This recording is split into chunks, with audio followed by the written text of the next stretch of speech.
بسم اللہ الرحمن الرحیم۔ اگر ایک ہارا ہوا انسان ہارنے کے بعد بھی مسکرا دے تو جیتنے والا اپنی جیت کی خوشی کھو دیتا ہے۔ واہ انسان، تم وہاں سکون چاہتے ہو جہاں آدم علیہ السلام کو سزا کے لیے بھیجا گیا تھا۔ اے عزت دینے والے رب، ہمیں ان لوگوں کے شر سے بچا جو ہماری اچھائیاں تو چھپا لیں لیکن ہماری برائیاں پھیلا دیں۔ موٹی عقلیں، طرز حکومت یہود کا، معاشی نظام سود کا، قانون گورے کا، تعلیمی نظام لارڈ میکالے کا، سماجی روایات ہندوؤں جیسی، لباس انگریزوں جیسا اور ترقی نہ کرنے کا الزام مدرسے اور مولوی پہ۔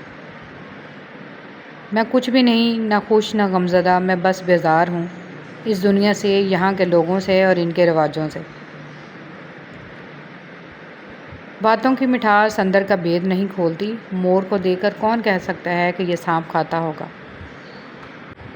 ہم ایک ایسے دور میں رہتے ہیں جہاں ذہین لوگوں کو خاموش کر دیا جاتا ہے تاکہ بیوقوف لوگ ناراض نہ ہوں۔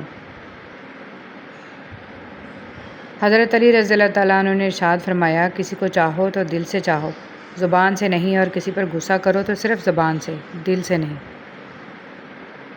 برا وقت بھی کمال کا ہوتا ہے صاحب، جی جی کرنے والے بھی تو تو کرنے لگتے ہیں۔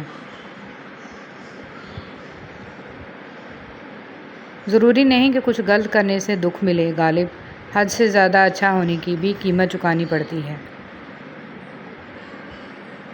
جن کی اولاد نظر جھکا کر چلتی ہے ان کے والدین نظر اٹھا کر چلتے ہیں۔ رشتے دل سے جڑے ہوں تو کبھی ساتھ نہیں چھوڑتے اور مطلب سے جڑے ہوں تو کبھی ساتھ نہیں دیتے۔ لوگوں کی پرواہ مت کریں، آپ کا کردار اللہ کے نزدیک بہترین ہونا چاہیے، اس کے ہاں مقام بلند ہونا چاہیے۔ جسے وہ اٹھائے اسے دنیا گرا نہیں سکتی، اور جسے وہ گرائے اسے دنیا نہیں اٹھا سکتی۔ اس لیے اسی کی مان کر چلیں، اپنی زندگی کو اس کے مطابق ڈھال لیں۔ آخر میں ہم ہوں گے اور ہمارا اللہ۔